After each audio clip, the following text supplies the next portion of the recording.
반갑습니다. 타임 레버리지. 시간을 들여 막대한 세계로 치환한다. 새로운 한 주가 밝았습니다. 이번 주 또 힘차게 시작해 보시죠. 정직, 성실, 겸손, 조심 다지면서 꾸준하게 이어나갈 수 있도록 하겠습니다. 천천히 들어가 볼까요? 코인 텔레그래프의 속보였는데요. 스위프트의 마크를 보여주면서 이미 30개 이상의 은행이 기존 금융 시스템과 함께 이 토큰화된 자산을 지원하기 위해 준비하고 있다. 이런 얘기를 하고 있는 거죠. 과거부터 전 세계를 아우르는 이 스위프트 파이프라인 자체는 디지털 화폐 거래 테스트를 준비하면서 스테이블 코인, 암호화폐, CBDC, 그리고 법정화폐를 모두 다 아우르는 스위프트 2.0의 인프라를 준비시키고 있었다 말씀을 드렸고요. 그 뒷배에는 금융 유대계 엘리트 자본과 리플사의 기술력 역시 궤를 같이 한다라고 말씀을 드렸습니다. 그 부분의 일환으로 크립토 딜뉴스에서 이런 얘기를 해주죠. 많은 사람들이 스위프트는 리플이 아닌 다른 곳을 선택할 것이라고 얘기하고 생각하지만 사실 리플 역시 스위프트와 동일한 금융기관들과 제휴를 맺고 있다라는 거. 사실상 스위프트 1.0에서 2.0으로의 전환 과정이 일어나고 있는 것이죠. 또한 도널드 트럼프 역시 지금 현재의 금융 시스템 매우 시대에 뒤떨어졌다, 못 따라가고 있다라는 거죠. 그 비효율적인 구조 자체를 이제 완전히 클래리티 법안이 통과됨에 따라서 최첨단 암호화폐 프레임워크로 곧 대체가 될 것이다. 어떤 블록체인 망이 사용이 될지 우리는 꾸준히 공부를 해왔고요. 스위프트 역시 이제 ISO 20022 메시징 표준으로의 마이그레이션 전환에 대한 스위치 버튼을 완전히 눌렀다라고 말씀을 드렸죠. 그들의 연례 행사인 사이버스에서도 꾸준하게 ISO 2002에 대한 잠재력을 실현시키기 위해 머리를 맞대고 있다라고 말씀을 드렸습니다. 이제 국경 간 결제에 대한 판도가 완전히 바뀌는 과정에 있고 길고 짧은 건 대봐야 알겠죠? 우리는 중장기적 비전을 통해 리플렛이 구현되는 시기 반드시 두 눈으로 보면서 수익률 또한 극대화시킬 필요가 있다고 생각합니다. 또한 여러분들께서 잘 아시다시피 리플은 미국의 OCC 통화감독청의 국립신탁은행 설립을 위해서 일단 조건부 승인을 받아놨죠. 결국에 리플 내셔널 트러스트 뱅크가 완전히 설립인가 승인을 받으면서 은행에 대한 패러다임이 바뀔 것이다. 고무적으로 기다려주셨으면 좋겠습니다. 또한 XRP 현물 ETF 순유입 12월 중순까지만 하더라도 한 달 연속 순유입을 보여줬고 지금까지 보더라도 꾸준히 빨간색이 아닌 초록색 순유입세가 지속되고 있습니다. 가격은 지지부진했지만 XRP에 대한 기관의 관심은 정말 높다라고 볼 수가 있었죠. 그 중에서도 가장 큰 운용액을 보여주고 있는 카나리 캐피탈, 여기가 XRP 현물 ETF를 가장 최초로 신청했었죠. 지금 현재 총 AUM을 봤을 때 약 3억 3,500만 달러, 굉장히 크게 운용이 되고 있습니다. 이 카나리에서 가장 큰 비중을 차지하는 대표 상품이 됐죠. 지금 현재 카나리에서는 효자 상품으로 등극이 되어 있다라는 것. 그들은 XRP뿐만 아니라 여기 보이는 것처럼 헤데라, 라이트코인, 솔라나까지 자산을 운용시키고 있습니다. 하지만 역시나 가장 효자 상품은 XRP다라는 거 다시 한번 체크해 드릴 수 있을 것 같고요.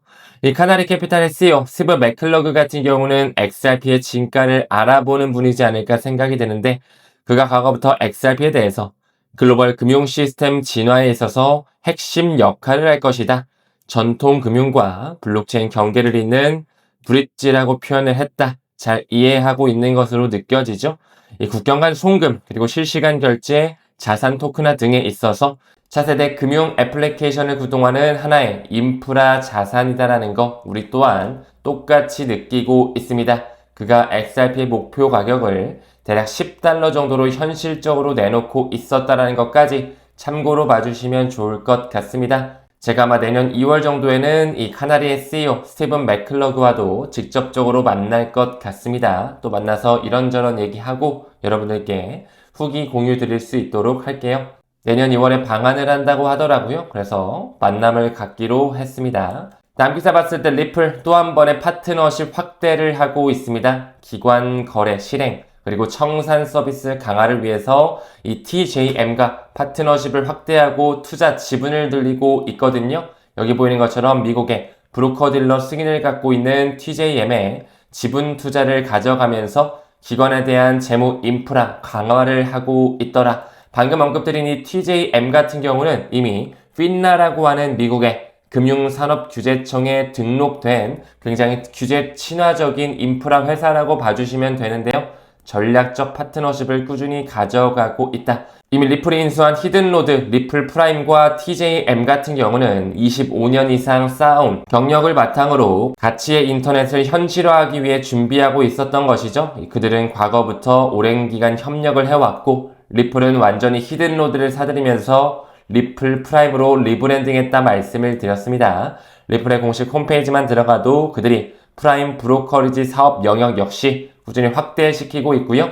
이미 미국의 중앙 예탁기관이죠. 이 DTCC 백엔드를 담당하는 부분에 있어서 FICC의 목록으로 히든로드가 들어갔다라는 거, 이제는 미국 국채와 레포 거래를 할 때 중간 청산 인프라로 히든로드, 리플 프라임이 활용될 수 있다라는 거 매우 중요하게 바라볼 수가 있습니다. 얼마 전에 언급드린 것처럼 크립토 차르 부서의 수장 데비드 sak스가 나오면서 조만간 내년 1월 정도면 상원에서 클래리티 법안을 준비시킬 것이다. 심사를 가져갈 것이다. 이런 얘기를 했었고 우리는 여유롭게 시간을 들이자 말씀을 드렸었는데요. 최근에도 리플, 코인베이스, 체인링크, 크라켄과 같은 암호화폐 기업들이 시장 구조 명확화 법안에 대해서 통과시키기 위해서 그들끼리 협상을 갖고 있다라는 거, 이미 그들은 크립토 인더스트리의 리더로서 손꼽히고 있고요. 트럼프의 중간 선거 자금을 크게 대줄 만한 유대계 자본의 뿌리와 연결이 되어 있다는 거 늘 강조를 드렸죠. 또한 리플사가 운영하는 RLUSD 같은 경우는 미국뿐만 아니라 아부다비 시장에서도 이미 승인을 받았다라고도 언급을 드렸고요. DIFC라고 하는 두바이 금융 서비스청에서도 이미 라이센스를 획득했다라고 말씀을 드렸습니다. 또한 최근에 그들은 웜홀과의 파트너십을 다시 한번 재정비하면서 엔티티 데이터의 스탠다드에 따라서 꾸준히 이더리움 레이어 2와도 연결될 수 있도록 상호 운용성을 확장시키고 있더라. 매우 중요한 펀더멘탈로 볼 수가 있죠. 리플은 꾸준히 이 상호 운용성 플랫폼 웜홀을 통해서 이 옵티미즘이라든지 베이스 프로토콜 이런 친구들과 함께 영역을 확대시키고 있었다. 리플의 공식 홈페이지에서 보이는 것처럼 이미 그들은 과거부터 웜홀과의 통합을 했고요. 웜홀, 엑사블레저, 리플, 그리고 이미 시크릿타즈의 협력 관계까지 가져가고 있었다라는 것, 그 뒷배에는 블랙록이 붙어 있다라고 말씀을 드렸고, 이런 친구들 역시 아직까지는 매우 저평가되어 있지만 우리가 꾸준히 모아간다면 결국 알트 시즌이 왔을 때 큰 가치 반영이 될 것이라고 사료됩니다. 현재 암호화폐 시장은 여기 나오는 것처럼 폭풍 전야의 시간대를 보내고 있다라고 말씀드리고 싶고요. 하지만 그럼에도 불구하고 큰 변동성이 나올 수 있기 때문에 롱에 배팅한다, 숏에 배팅한다, 선물 거래는 금지하고 있습니다. 웬만하면 멀리하자 강조드렸죠. 묵묵하게 현물 목표 수량 채워나가면서 이번 주도 힘차게 시작하셨으면 좋겠습니다. 금일도 끝까지 시청해주시면 대단히 감사드리고요. 건강한 월요일 되시길 바랄게요. 우리는 모든 면에서 점점 더 좋아지고 있습니다. 감사합니다. 성투합시다.